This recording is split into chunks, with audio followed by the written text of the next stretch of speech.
खरं तर मंजुषाताई यांचे वडील सुद्धा त्यांच्याकडून जाणून घ्यावा. त्यांचा स्वभाव कसा होता. लहानपणापासून मामीने सांगितलंय चांगल्या हुशार होत्या त्या. महापौर पद बनल्यात. आता हे मोठं पद आहे खरं तर, भूषण आहे आपल्या शिरूर शहरासाठी. आणि त्यांचा सत्कार पण या ठिकाणी होतोय. काय भावना आहे तुमच्या? पता याचं सर्व तिनेच करून घेतलं आहे ना. म्हणजे शिकली ती. शिक्षण हे फार महत्त्वाची गोष्ट आहे. शिकली. मी जास्त मदत नाही करू शकलो. त्याने स्वतःच्याच ह्याच्यावर हे केलं आहे. कारण मी बरेच वर्ष बाहेरच होतो. त्यामुळे जमलं नाही आपल्याला.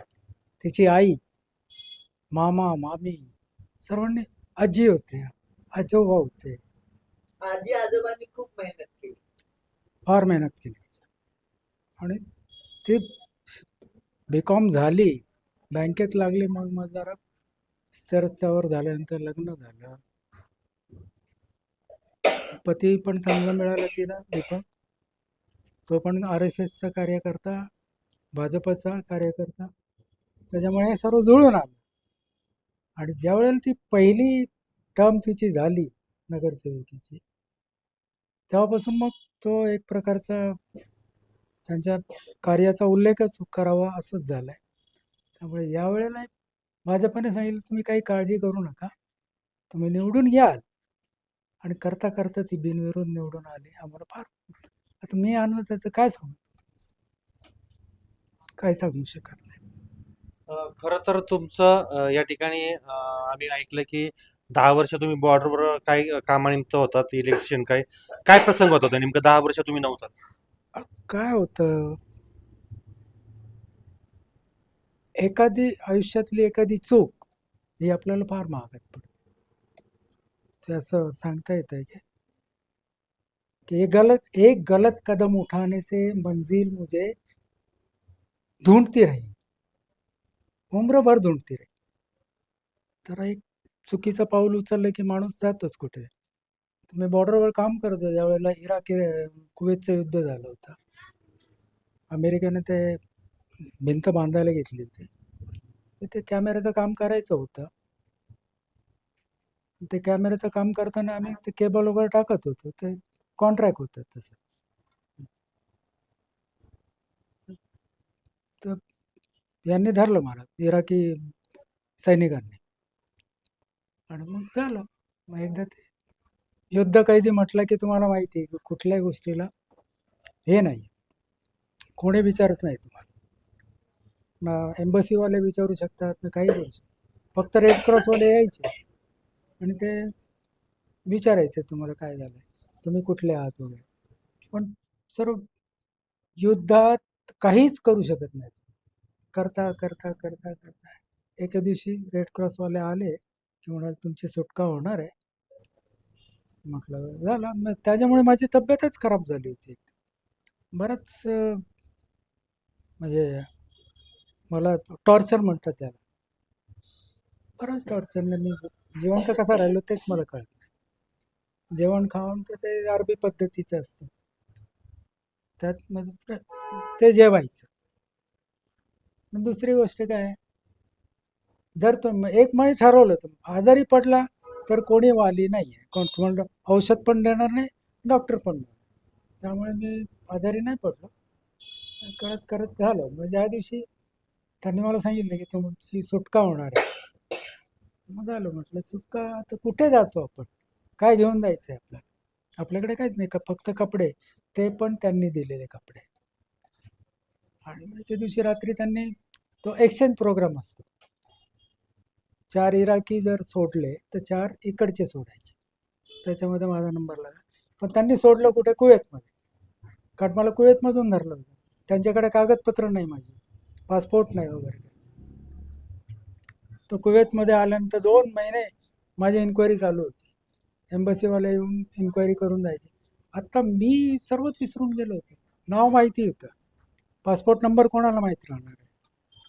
फक्त मी साल सांगू शकतो की मी इकडे होतो. मग ते म्हणाले भारतामध्ये कुठे राहत होतात तुम्ही, तेवढं सांग. म्हटलं तिथे एक मुंबईमध्ये, दुसरं हे घोडनदी नावाचं गाव आहे, तिकडे राहत. म्हणजे माझे मुलं बाळ असतील का नसतील मला नाही सांग, माझे सासूरवाडी तिथे. ठीक आहे म्हणाले आम्ही. एन्क्वायरी करू. त्यांनी काय एन्क्वायरी केली, काय केलं, 2 महिन्यानंतर त्यांनी मला सांगितलं तुम्हाला जायचं आहे. ते एक लेटर देतात तुम्हाला उतरल्यानंतर इथे. पासपोर्ट नसतो. मग इथं उतरलो एअरपोर्टवर मुंबईला. मुंबईला परत पोलीस एन्क्वायरी. पोलीस म्हणाले बसा. का? आम्ही तुम्हाला सोडू शकत नाही. तुमचा कोणीतरी माणूस तुमचा येईल आणि तुम्हाला सोडून जाईल, घेऊन जाईल. मी म्हटलं आता कोणाला मी काय करू? फोन नंबर सांग. अरे म्हटलं मला पत्ता माहीत नाही तर मी फोन नंबर कुठून सांगणार? पोलिसांनी सांगितलं कुठे? म्हटलं पुणे नगर रोडवर जायचं आहे, तिथे घोडनदी नावाचं गाव आहे, तिथे राहतात. मग तो पोलीसवाला पण मारे, अरे हां घोडनदी, त्याचं नाव शिरूर आहे असं काहीतरी. घोडनदी त्यावेळेस प्रचलित होतं. म्हणे ठीक आहे आम्ही तिथे पोलीस स्टेशनला सांगू तुमची इन्क्वायरी, तोपर्यंत राहा. कुठे? पोलीस स्टेशनमध्ये कस्टडीमध्ये. मग माझ्याबरोबर पण 2-3 मुलं होती. जे मध्य प्रदेशचा एक जण होता, एक जण UPचा होता, ते जाणार होते. त्यांना तिथून डिपोर्ट केलं होतं कुवेतवरून. त्यांनी बरंच मदत केली, मला कपडे दिले राहायला.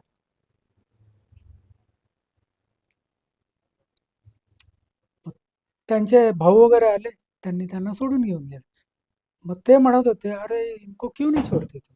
और फिर इनको पहुंचाएगा कौन? तो बोले हम पहुंचाएंगे. आता काय परिस्थिती होती काय माहित, ते घेऊन आले मला इथपर्यंत. तर मी त्यांना म्हटलं पुणे नाही, पुणे से हम आगे जाने का हमको, पुणे में छोड़ते हैं तुमको. पुण्यात स्टेशनवर सोडलं. मला पैसे दिले त्यांनी, त्यावेळेला 2,000 रुपये दिले त्यांनी. किती साली? आता 12-13 वर्ष झाली ना मग. 12-13 वर्ष झाली. हां. सागर 5वीं में था हम्म, जब आए थे. हम्म. 10-12 सालची गोष्ट आहे. जास्त झाले, 15-20 वर्ष झाले भाऊ. एक्झॅक्ट बघा त्यावेळेला अटल बिहारी वाजपेयी, अप्रैल के हां 4 तारीख को आए तू. एप्रिल. मग त्यांनी सांगितलं आता मी बसलोय आपल्या स्टेशनवर, मला काही सुचतच नव्हतं कुठे जायचं का. 1-2 जणांनी विचारलं मी, मला हे कुठून मिळणार, ST कुठून मिळणार, कुठे जायचं आहे? म्हटलं घोडनदीला. मग इथं नाही, इथं शिवाजीनगरला मिळते, स्टेशनवर नाही मिळणार तुम्हाला. मग प्रयत्न करा. मग ST स्टँड दाखवलं त्यांनी. मला गरज नाही पडत होती ना त्यावेळेला. आम्ही फक्त मुंबईला जायचं म्हणजे इथून धरायची ST आपली, कुठल्या इथून निघोज मार्गे जायचं. त्यावेळी STच होती ना, दुसरं काय होतं साधं. तुम्ही इथं कसं आलाय मग परत? मग तेच झालं ना. मग त्यांनी मला ते ST स्टँडवर सोडलं. ते म्हणाले त्यांना विचार घोडनदीला गाडी जाते. मी एकाला विचारलं तर म्हणाले हां आता लागली गाडी तर तुम्हाला सांगतो. त्या गाडीत बसलो. कंडक्टरला म्हणतो मला घोडनदीचं तिकीट द्या. त्याला त्यावेळेला 1,000ची नोट असायची. द्या. सुट्टे पैसे द्यावं म्हटलं माझ्याकडे सुट्टे पैसे नाही. इथे एक फाटका शर्ट आणि हे तर माझ्याकडे नाही. त्याला पण विचित्र वाटत होतं. त्यांनी दिले पैसे वगैरे. म्हटलं बघ बाब रात्री हां मला शिरूर काय घोडनदी आल्यानंतर सांग बाबा उतरून. ठीक आहे. मग ते आल्यानंतर उतर. बाहेर आल्यानंतर विचार करतो जायचं कुठे. हे हा रस्ता तर माहिती आहे का, मेन रस्ता आहे, स्टँड आहे. थोडं थोडं आठवून मग आलं. म्हटलं बाजूला जाऊया. असा गेलो तिथपर्यंत. तिथे तो मग एंड झाला. त्यानंतर म्हणजे हे सगळं तुम्ही विसरले कसे? बरेच वर्ष राहिले का? बरेच वर्ष राहिले, 7 वर्ष गेली माझी. कैदेत किती वर्ष होता तुम्ही इराकमध्ये? कैदेत मी 4 वर्ष होतो. 4 वर्ष. आणि मग तुमचा प्रवास कसा झाला? तिथं बॉर्डरला कशी गेले होते किंवा इंडिया सोडून तिकडे काय काय कामानिमित्त गेले? मी इलेक्ट्रिकल इंजिनियर आहे ना. तुम्ही इलेक्ट्रिकल इंजिनियर स्वतः? तिथे हॉलिडे इन हॉटेलमध्ये काम चालू होतं माझं. आणि त्यावेळेस ते बॉर्डरला त्यावेळेलाच युद्ध सुरू झालं ना 89ला. आणि त्याच्यामध्ये त्यांनी कैदी करून टाकलं. कैद केलं. काय मनुष्याने एक गोष्ट सांगू का, तुम्ही मृत्यू किती जवळून बघितलाय? युद्धामध्ये मृत्यू किती जवळून बघितलाय? मी फार जवळून.